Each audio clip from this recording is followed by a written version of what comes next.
영상으로 예배드리는 우리 모든 성도들을 사랑하고 주님의 이름으로 축복합니다.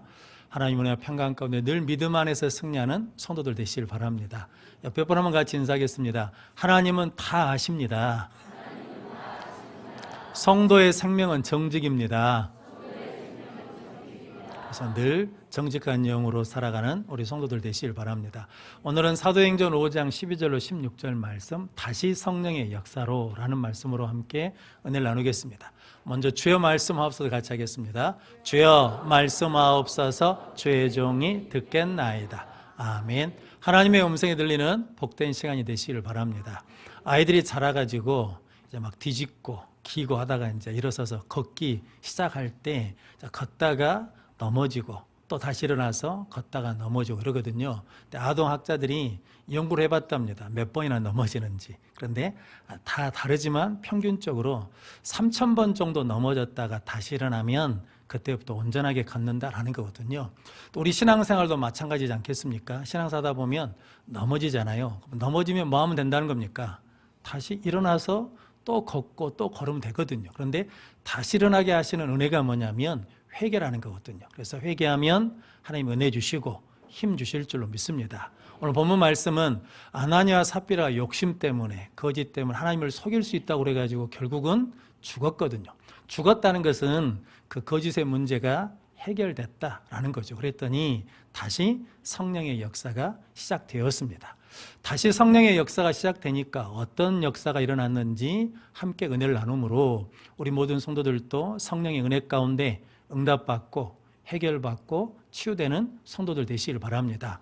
다시 성령의 역사로 첫 번째는 은혜의 통로가 열립니다. 12절 말씀 같이 읽겠습니다. 사도들의 손을 통하여 민간의 표적과 기사가 많이 일어나매 믿는 사람이 다 마음을 같이하여 솔로몬 행각에 모이고. 아멘.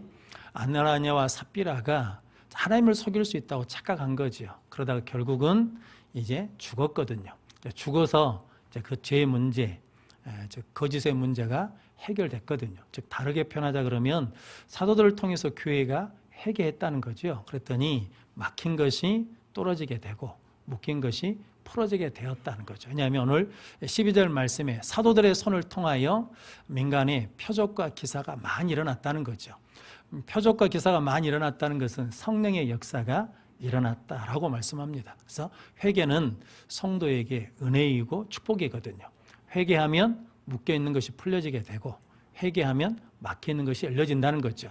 왜냐하면 실은 죄는 하나님과 우리 사이를 가로막게 되는 것이고 하나님과 우리 사이를 멀게 한다라는 거죠. 이사야서 59장 1절로 2절 말씀 같이 읽겠습니다. 여호와의 손이 짧아 구원하지 못하심도 아니요 귀가 둔하여 듣지 못하심도 아니라 오직 너희 죄악이 너희와 너희 하나님 사이를 갈라 놓았고 너희 죄가 그의 얼굴을 가리어서 너희에게서 듣지 않으시게 함이니라. 아멘.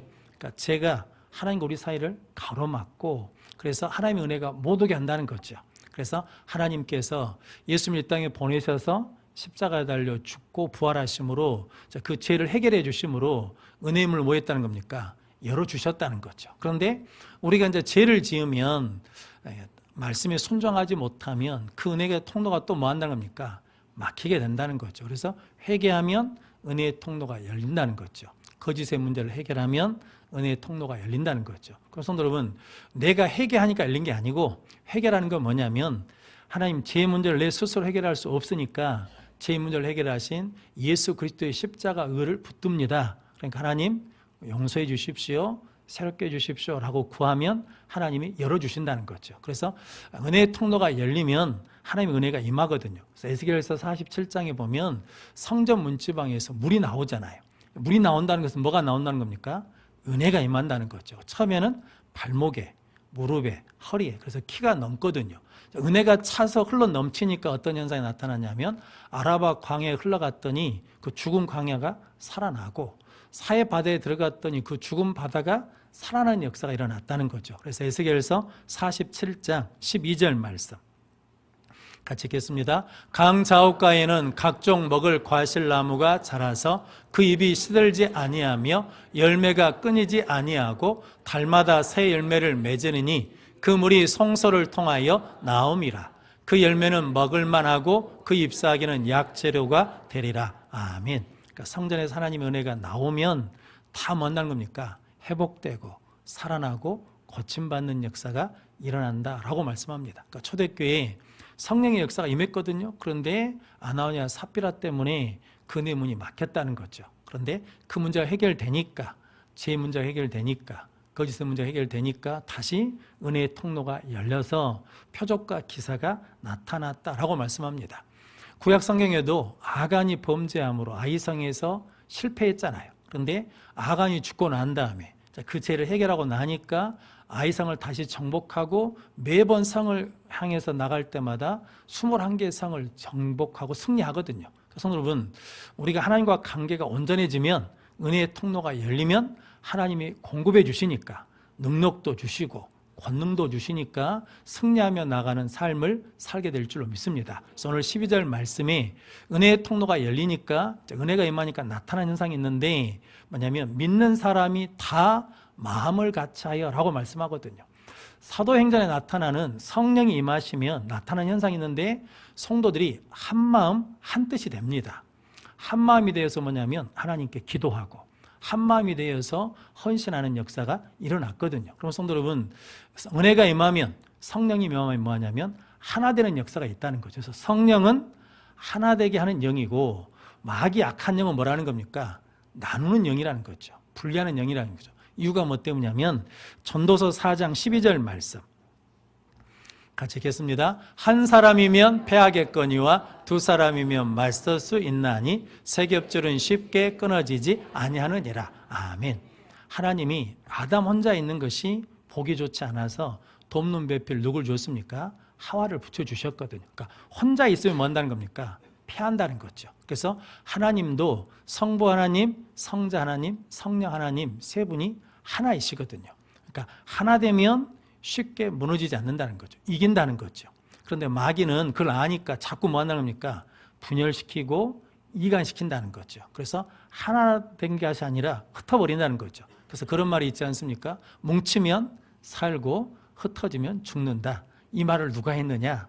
장자에 있는 말이랍니다. 그런데 이순신 장군이 했고 이승만 대통령이 강복 후에 했다는 거죠. 그러니까 성경도 뭉치면 뭐하고 살고 흩어지면 죽는다는 거죠. 그런데 은혜가 임하면, 성령의 역사가 임하면 교회가 하나 돼서 능력 있는 역사를 이루게 될 줄로 믿습니다. 그래서 예수님도 두세 사람이 내 이름으로 모인 곳에 나도 그들 중에 있겠다라고 말씀했거든요. 그러니까 하나 된 곳에 누가 임하신다는 겁니까?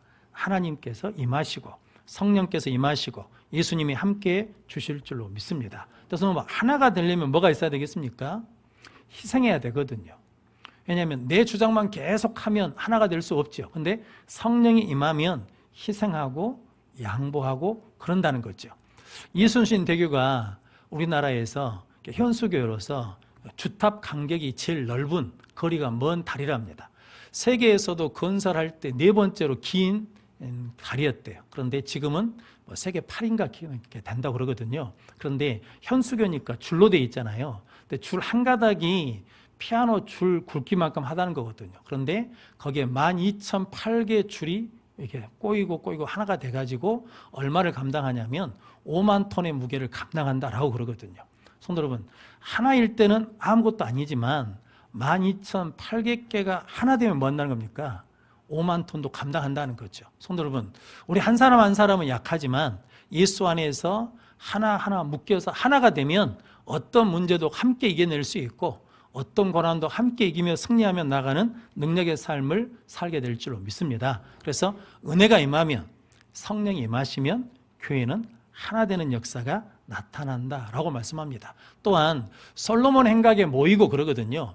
우리는 그냥 정자에 모이는가 보다 그러는데 사도행전 3장에 보면 미문의 안진뱅이가 일어나고 다음에 베드로와 요한이 솔로몬 행각에서 설교를 하거든요. 예수님을 전합니다. 복음을 전하거든요. 그리고 그 솔로몬 행각에서 잡혀가거든요. 그러니까 실은 솔로몬 행각이라는 곳은 이게 사도들에게는 무서운 곳이거든요. 왜냐하면 거기서 설교하다가 뭐 했으니까 잡혀가서 옥에 갇히고 위협을 당했거든요. 그런데 하나님의 은혜가 임하니까, 성령이 임하니까 뭐가 없어졌다는 겁니까? 두려움이 없어져서 그 자리에서 다시 모였다라고 말씀합니다. 마귀가 쓰는 강력한 무기 중에 하나가 뭐냐면 두려움입니다. 두려우면 믿음의 능력을 발휘할 수 없거든요. 그래서 잠언 29장 25절 말씀 같이 읽겠습니다. 사람을 두려워하면 올무에 걸리게 되거니와 여호와를 의지하는 자는 안전하리라. 아멘.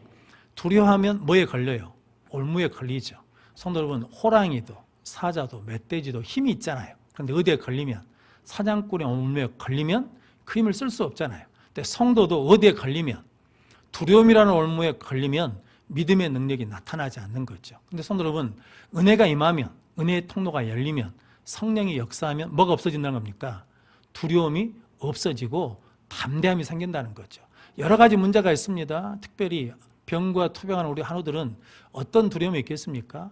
이건 이러다 내가 죽는 거 아니라는 두려움이 있거든. 근데 은혜가 임하면 하나님 뭐 해주신다는 거예요?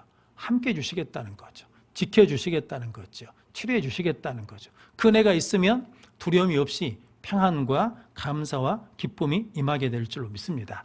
2차 세계대전 때 미국 장병들이 전쟁에 나가가지고 30만 명이 죽었답니다. 그런데 아들이나 남편이나 식구를 전쟁에 보낸 가족들이 걱정이 되잖아요. 죽을까 봐 두려워요. 그래서 그 두려움으로 죽은 사람이 100만 명이랍니다. 그러니까 전쟁에서 총에 맞아 죽은 사람보다 그 나라에서 두려움으로 죽은 사람이 훨씬 더 많다라는 거죠. 그래서 하나님은 뭐 하지 말라는 겁니까? 두려워하지 말라. 내가 너와 함께 함이니라. 놀라지 말라. 나는 내 하나님이 됨이니라. 내가 너를 굳세게 하리라. 참으로 도와주리라. 참으로 나의 의로운 오른손으로 너를 붙들리라 라고 말씀하십니다. 그러면서 성경에 두려워하지 말라는 말이 몇 번 나온다고요? 365번. 그러니까 매번 뭐 하지, 날마다 뭐 하지 말라는 겁니까? 두려워하지 말라라고 말씀합니다. 예수님도 이렇게 말씀하셨거든요. 몸은 죽여도 영혼을 죽이지 못하는 자들을 두려워하지 말고 몸과 영혼을 지옥에 멸하신 이를 두려워하라. 그러니까 우리가 두려워야 될 대상 오직 한 분이라는 거죠. 누구만? 하나님만 두려워하면, 하나님을 경외하면 세상을 무서워하지 않고 담대히 나가 승리하는 역사가 일어날 줄로 믿습니다. 성도 여러분, 은혜의 통로가 열리면 우리에게 하나 되는 은혜가 임하고 담대한 믿음의 능력이 나타나게 될 줄로 믿습니다. 그래서 13절 말씀에 보면 그 나머지는 감히 그들과 상종하는 자가 없으나 백성은 칭송하더라. 즉 감히 사도들과 교인들과 함께 할 수 없어요. 뭐냐면 구별된다는 거죠. 알곡과 쭉정이가 구별되는 것처럼 하나님의 은혜의 통로가 열리면 구별되고 거룩한 자들이 남게 된다. 그런데 그 은혜 가운데 백성이 뭐 하더라는 겁니까? 칭찬하더라. 칭찬받는 교회, 칭찬받는 성도가 됐다라고 말씀합니다. 그럼 성도 여러분, 하나님이 우리에게 회개의 은혜를 주셨거든요. 그런데 그 회개를 통해서 은혜의 통로가 열리면 하나님께서 일치되는 은혜를 주시고 담대한 믿음도 주시고 구별하여 거룩하게 살아가는 능력의 삶을 살게 해주실 줄로 믿습니다. 그런 복된 성도들 되시기를 바랍니다.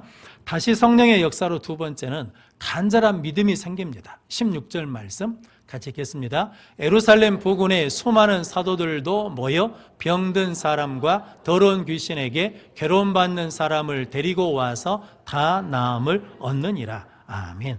은혜의 물고가 트이니까 믿고 죽게 나오는 사람이 더 많아졌어요. 그래서 남녀의 큰 무리가 됐다는 거죠. 그런데 오늘 15절 말씀에 보니까 심지어 병든 사람을 메고 거리에 나와서 침대나 요에 누워놔요.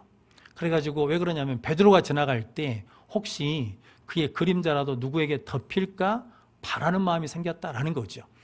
베드로 그림자에 밟혀서 나은 사람은 없습니다. 왜냐하면 기록이 없으니까. 그런데 사람들 마음에 은혜가 임하니까 어떤 마음이 생기냐면 간절한 마음이 생겼다는 거죠. 절실한 마음이 생겼다라는 거죠. 아무나 간절한 게 아닙니다. 은혜가 임해야 뭐 할 수 있다는 겁니까? 간절해질 수 있다는 거죠. 마가복음 10장에 보면 소경 바디메오 이야기가 있거든요. 예수님이 지나간다는 소리를 듣고 소리 지르거든요. 다윗의 자손이여 불쌍히 여겨달라고. 그런데 뒤에 있는 사람들이 시끄럽다고 조용하라고 꾸짖거든요. 그때 바디메오가 어떻게 했습니까? 더욱 소리를 높여 다윗의 자손이여 나를 불쌍히 여기소서라고 구하거든요. 그래서 예수님이 지나가다 뭐 했습니까? 멈췄습니다. 그리고 바디메오를 불러서 치료해 줬거든요. 그러니까 바디메오 마음에는 어떤 마음이 있다는 겁니까? 이번에 예수님을 못 만나면 나는 소망이 없다. 그러니까 이번에 반드시 내가 누굴 만나야 된다는 거예요. 예수님을 만나야 된다는 절박한 마음이 있으니까 그렇게 사람들 욕해도 뭐 한다는 겁니까? 소리질러 부르짖는 거거든요. 그래서 새벽에 막 통곡하면서 기도하신 분들 계시거든요. 몰라요, 우리는 그 속을. 근데 그분은 뭐예요? 내가 은혜를 지금 받아야 된다는 거죠. 여러분들이 그렇게 간절한 마음으로 기도하고 예배하는 능력의 성도들 되시길 바랍니다. 그래서 시편 42편에 사슴이 시냇물을 찾기에 갈급한 같이 내 영혼이 주를 찾기에 갈급하나이다 라고 고백하거든요. 사슴 식도가 셀로판 종이처럼 생겼답니다. 그러니까 이게 말라붙어버리면 떨어지지 않아요. 그러니까 사자가 있어도 뭐 해야 돼요? 가서 물을 마셔야 돼. 그러니까 안 마시면 뭐하니까? 죽으니까. 그 마음이에요. 지금 이 고백하는 성도의 마음이 뭐냐면 나는 하나님 만나지 않으면 죽습니다. 예수 없이는 죽습니다. 라는 그 간절한 마음으로 누굴 찾는다는 거예요. 하나님을 찾습니다. 라는 거죠. 이 마음이 회복되는 능력의 성도들 되시기를 바랍니다. 그래서 잠언 8장 17절 말씀 같이 읽겠습니다. 나를 사랑하는 자들이 나의 사랑을 입으며 나를 간절히 찾는 자가 나를 만날 것이니라. 아멘. 나를 간절히 찾는 자가 누굴 만나요? 하나님을 만나요. 그래서 복음서에 보면 중풍병자 한 사람을 4사람이 들고 오잖아요. 그런데 사람이 많아서 예수님께 갈 수가 없으니까 어디로 올라갑니까? 지붕에 올라가서 지붕을 뜯어버립니다. 그리고 중풍을 달아내려서 예수님께 내려놓거든요. 그때 예수님 뭐라고 말씀하십니까? 그들의 믿음을 보시고. 그들이 누구예요? 4사람. 그러니까 간절하니까 이 병자가 누굴 만나야 돼요? 예수님을 만나야 된다는 간절한 마음과 믿음이 있으니까 무엇을 찾아요? 길을 찾아요. 방법을 찾아요. 성도 여러분, 길이 없고 방법이 없는 게 아니라 우리에게 뭐가 없다는 겁니까? 간절함이 없으니까 길이 없는 거죠. 근데 간절함이 있으면, 간절한 믿음이 있으면 길이 생기고 방법이 생기는 은혜가 임하게 될 줄로 믿습니다. 성경에 소로보이게 여인이라고 있거든요. 귀신 들린 딸을 두었습니다. 그런데 예수님께 나와서 고쳐달라 그런 거죠. 근데 예수님이 뭐라고 그럽니까? 나는 이방인에게 보냄받지 않았다는 거죠. 그러면서 거절하고 거절하시거든요. 그래도 그러니까 뭐라고 말합니까? 걔들의 자녀의 떡을 취하여 걔들에게 주지 않는다는 거죠. 그때 이 여인이 마가복음 7장 28절 29절 말씀 같이 읽겠습니다.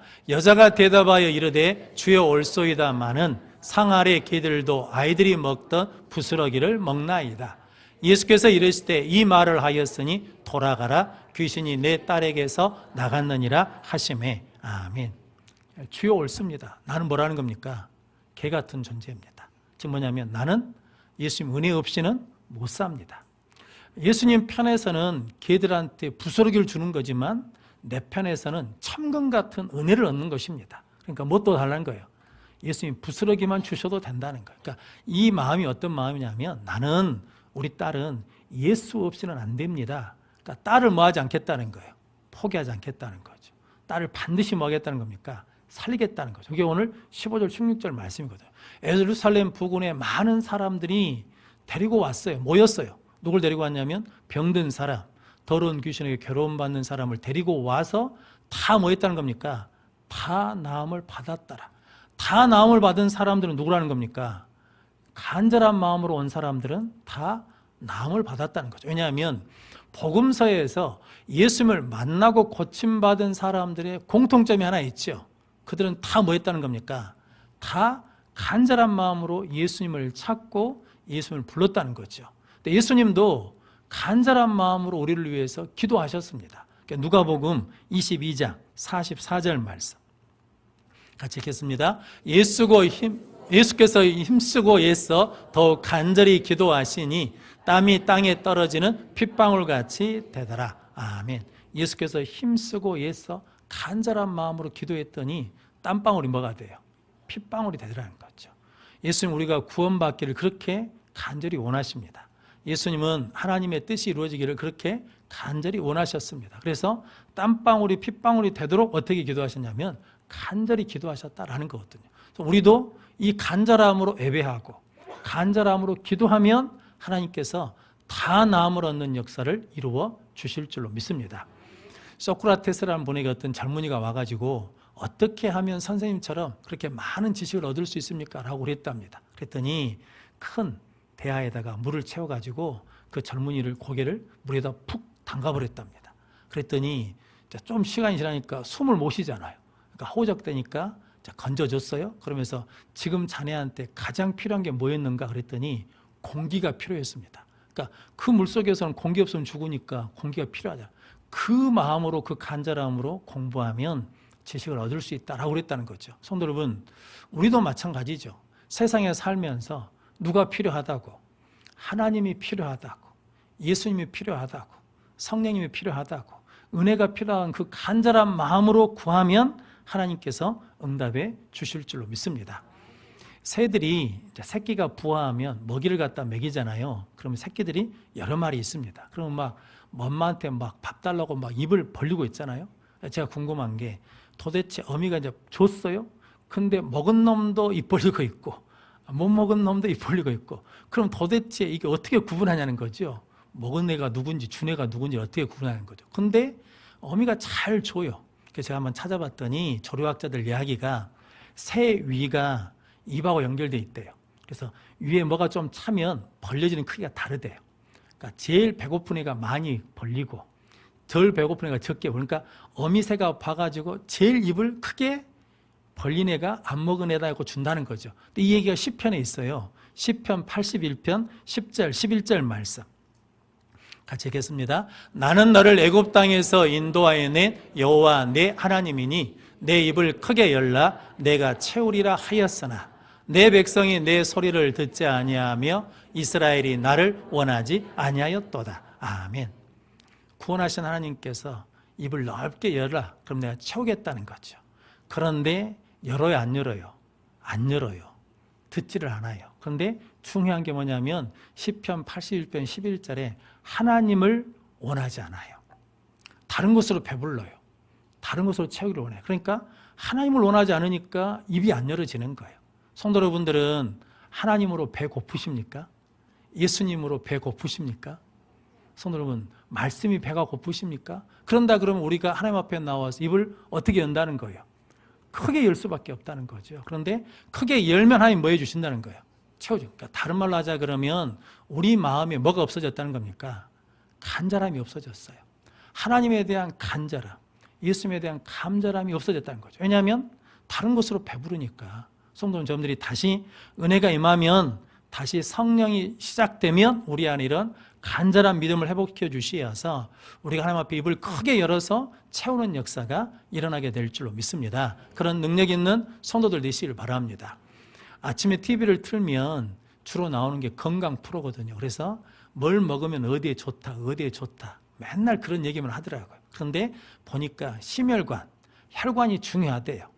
혈관이 막히면 뇌경색이 오고 뇌출혈이 오고 심장병이 오고 나중에 심장마비로 죽게 된다. 그러니까 뇌가 뭐 해야 되나? 혈관이 뭐 해야 되는 겁니까? 건강해야 된다. 깨끗해야 된다. 그러니까 뭘 먹어야 돼요? 이것을 먹으면 된다라고 강구를 하는 거거든요. 근데 신앙생활도 마찬가지지 않겠습니까? 하나님과 관계, 은혜의 통로가 막히면 어떻게 되겠습니까? 믿음이 점점 약해지는 거죠. 그러다 결국 어떻게 돼요? 믿음이 끊어지고 믿음이 죽는 역사가 일어난다는 거죠. 그래서 우리는 다시 하나님의 은혜 가운데 그 믿음의 통로, 은혜의 통로를 여는 능력의 성도들이 되시길 바랍니다. 그러면 은혜의 통로가 열리면 어떻게 된다는 겁니까? 마음을 같이하여 하는 일치되는 역사가 일어나고 담대함이 있고 하나님께서 구별해 주시고 더해 주시는 은혜가 임할 줄로 믿습니다. 또한 은혜의 통로가 열리면 하나님께서 뭐 해주신다는 겁니까? 우리에게 간절함이 생기게 하신다는 거죠. 간절한 믿음으로 예배하고 기도하고 구하면 하나님의 은혜 가운데 승리하는 역사가 일어나게 될 줄로 믿습니다. 우리 모든 성도들이 이렇게 은혜의 통로를 여는 사람으로 쓰임 받으시기를 축복합니다. 왜냐하면 오늘 12절 말씀에 누구의 손을 통하여? 사도들의 손을 통하여 열렸거든요. 성도 여러분, 사도들이 누굽니까? 하나님의 약속을 기다리면서 기도한 사람이거든요. 그러니까 순종한 사람. 사도들이 누굽니까? 예수 그리스도로 충만한 사람들.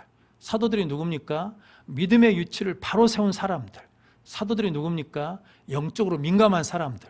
무엇이 잘못되고 무엇이 거짓인지를 분별할 수 있는 사람들, 우리도 그 믿음으로 나가면 우리 성도님들을 통해서 하나님께서 은혜의 통로를 열어주시고 하나님께서 간절한 믿음도 허락해 주시어서 다 나음을 받는 역사가 일어날 줄로 믿습니다. 우리 모든 성도들이 그 소망을 가지고 오늘 예배함으로 육체의 질병도 고침받고 마음의 질병도 고침받고 영적인 문제도 고침받고 삶의 문제도 다 나음을 얻었다고 고백하며 승리하는 우리 모든 성도들이 되시기를 주님의 이름으로 축원합니다. 기도하겠습니다. 거룩하신 아버지 하나님 감사합니다. 오늘 또 우리를 불러주시어서 아버지 앞에 나와 예배하며 함께 찬양할 수 있는 은혜를 주시니 감사합니다. 예배할 때 하늘의 문, 은혜의 통로가 열리게 하시고 우리에게 간절한 믿음을 허락해 주시어서 그 믿음으로 기도할 때 응답받으며 해결되며 다 나음을 얻는 역사가 일어나게 하여 주시옵소서. 예수님의 이름으로